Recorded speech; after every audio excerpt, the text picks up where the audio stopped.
Programa 49. Cuestión de materiales. En este programa reconoceremos los materiales de construcción que utilizaban algunas culturas prehispánicas. Bienvenidos a una emisión más de esta serie. En esta ocasión hablaremos de los materiales con los que algunas culturas prehispánicas construyeron sus templos, viviendas y ornamentos. Veremos cómo el conocimiento de las propiedades de estos materiales permitió a los pobladores prehispánicos emplearlos de diferente manera. ¿Me acompañan? Entre la riqueza cultural de México se encuentran los sitios arqueológicos de distintas culturas prehispánicas. Los olmecas constituyeron la civilización más antigua en Mesoamérica y fueron los primeros en emplear la piedra en la arquitectura y la escultura. El área olmeca está delimitada al este por la laguna de Alvarado, Veracruz, y al oeste por la barra de Tupilco, Tabasco. La frontera norte la constituye el Golfo de México, y hacia el sur se extiende cerca de 100 kilómetros.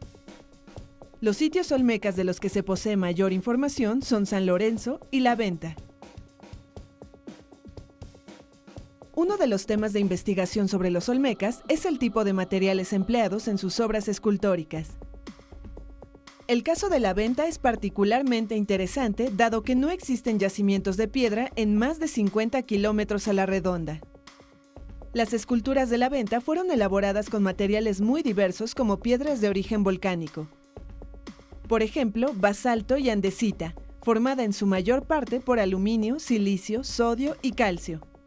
En San Lorenzo se han encontrado discos de ilmenita y magnetita, ambos minerales de hierro. La obsidiana y el pedernal también fueron materiales empleados por los olmecas en sus instrumentos y objetos ceremoniales.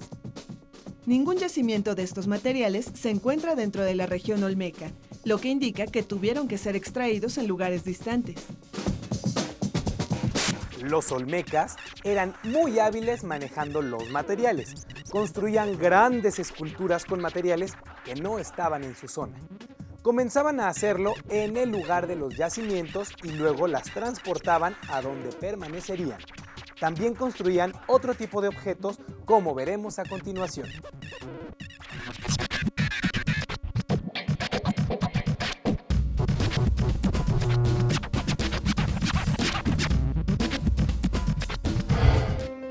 La ilmenita es un tipo de roca muy dura debido a su origen volcánico. Recientemente, en la zona de San Lorenzo se han encontrado silbatos prehispánicos hechos con esta piedra. Las piezas se encuentran actualmente resguardadas por el Instituto Nacional de Antropología e Historia. Una de las hipótesis de los arqueólogos es que para la elaboración de estos artefactos, los olmecas se valieron de un arco de vara. Dicho arco sostenía de un extremo a otro un cordón que servía para enredar un palo rígido. En un extremo del palo colocaban una punta elaborada de un material de mayor dureza o semejante a la de la ilmenita. También hay evidencias del uso de polvo de cuarzo y arena de mar como abrasivo sobre la piedra al perforar. ¿Qué les parece? Con materiales como un arco, un palo y material abrasivo eran capaces de perforar algo tan duro como la ilmenita. ¿Y qué materiales utilizaban para construir sus casas y templos? Acompáñenme a revisar unos ejemplos. Un edificio típico olmeca consistía en una construcción de materiales como el barro, postes de madera, paredes de carrizo repelladas con lodo, techos de palma y pisos de tierra apisonada. El complejo A es el grupo arquitectónico más pequeño del sitio de La Venta. En este conjunto fueron encontradas ofrendas masivas. Se trata de construcciones subterráneas en donde fueron colocados mosaicos que se cubrieron con arenas de diferentes colores, sobre los cuales se construyó un montículo de adobe. En otros complejos se han encontrado evidencias de cuerpos escalonados adosados con piedra caliza. En la plataforma más grande del sitio se localizaron remanentes de un sistema de distribución de agua construido con piedras labradas en forma de U y unidas con chapopote. En resumen, la diversidad de los materiales utilizados por los olmecas abarcaba la extracción y el corte de piedras volcánicas como el basalto. El empleo de materiales locales como el barro, la palma y el carrizo, e incluso el chapopote.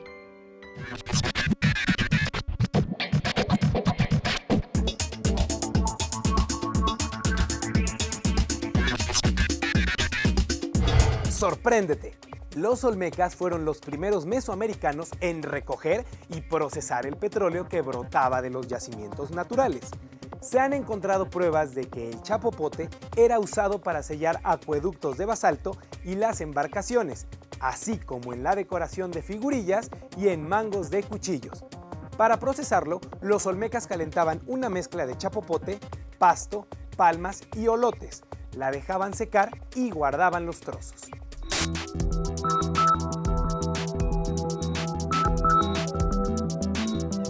¡Vaya! Y yo que pensaba que el chapopote solo se utilizaba en la construcción de las carreteras. No cabe duda de que el aprovechamiento de las propiedades de los materiales, como la dureza de la ilmenita o del basalto, permitió la edificación de recintos que subsisten hasta nuestros días. ¿Qué otros pueblos se establecieron en el estado de Veracruz? ¿Cómo eran sus construcciones? El Tajín fue la ciudad mesoamericana más importante del Golfo de México, pues era un centro político y religioso y controlaba los intercambios comerciales de la región. La construcción de edificios del Tajín mostró influencia teotihuacana y tolteca. El edificio más famoso del Tajín es sin duda la Pirámide de los Nichos. El estilo arquitectónico característico del Tajín son los nichos, que se emplean en las fachadas de algunas construcciones. Los taludes de diferentes cuerpos arrancan de un solo nivel, confiriéndole al muro una gran solidez. Para construir Tajín el Chico, los arquitectos prehispánicos usaron grandes lajas apoyadas horizontalmente. Para unirlas, utilizaban una mezcla de arena, grava y cal.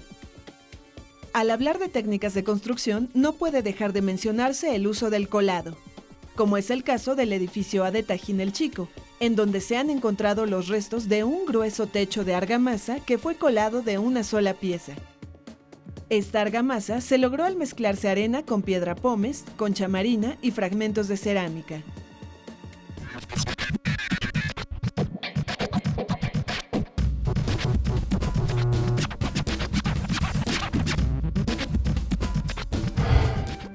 Los totonacas, asentados entre los estados de Veracruz y Puebla, ya contaban con un material parecido al concreto que se formaba al mezclar puzolana, una roca natural, con agua, cal y trozos pequeños de otros materiales como conchas marinas.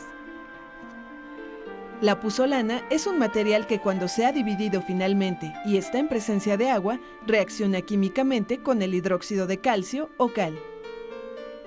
Los compuestos que se forman tienen propiedades semejantes a las del cemento, por lo que podían ser utilizados por los totonacas para unir otros materiales. En la península de Yucatán floreció otra cultura, la maya. ¿Los mayas habrán usado también estos materiales? Conozcamos acerca de sus maravillosas construcciones. La cultura maya habitó una vasta región ubicada en el territorio del sur, sureste y este de México, además de Belice, Guatemala, Honduras y El Salvador. Entre sus construcciones más representativas se encuentran ciudades como Tikal, Palenque, Chichén Itzá, Bonampak y Uxmal. La mayoría de los edificios se construyeron sobre una plataforma de roca que variaba en altura de menos de 1 metro a 45 metros en el caso de los grandes templos y pirámides. Después de que las plataformas eran completadas, se construían encima de las residencias y templos mayas usando también basalto o caliza, según la disponibilidad de materiales. Un elemento característico de la arquitectura maya son los arcos o bóvedas en las que se combinaban materiales como madera, piedra y arena. Toda la piedra para las estructuras mayas parece haber sido tomada de canteras locales. La piedra caliza, una vez que se muele, se quema y se bate, posee propiedades similares al cemento. Los mayas la utilizaban también para repellar, es decir, para homogeneizar el nivel de los muros.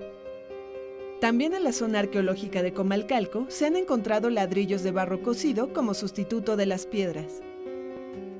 Ahora veamos algo sobre Teotihuacán. ¿De qué materiales estarán hechos los pigmentos de los murales? ¿Todos serán iguales?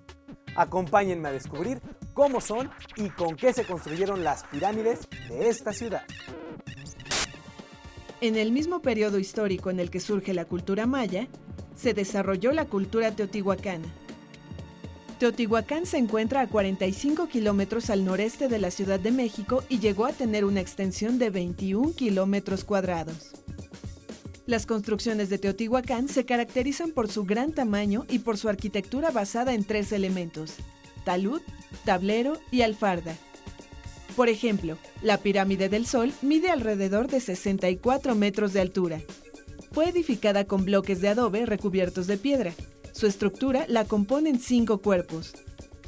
Para la edificación de las pirámides de Teotihuacán, se emplearon materiales tales como la arena, estuco, arcilla y cal. El centro de la pirámide de la Luna es de bloques de adobe revestidos de estuco y piedra.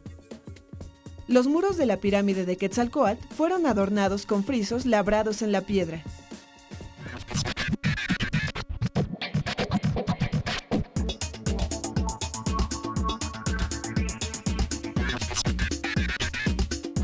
¡Sorpréndete!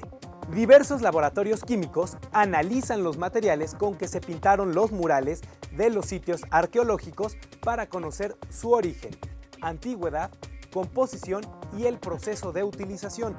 Con ello, contribuyen al rescate y restauración de monumentos prehispánicos, coloniales y modernos. Por ejemplo, al analizar las pinturas murales de Teotihuacán, se ha descubierto la presencia de mucílago o baba de nopal. Esta se obtiene al dejar reposar en agua pequeños trozos de esta planta. Los teotihuacanos lo aprovechaban como aglutinante y se lo agregaban también a los estucos. Lo utilizaban en la preparación de mezclas para blanquear paredes y fachadas, de tal manera que éstas adquirían cierta dureza e impermeabilidad. En la actualidad, muchos albañiles la usan para que el yeso pegue sobre las paredes.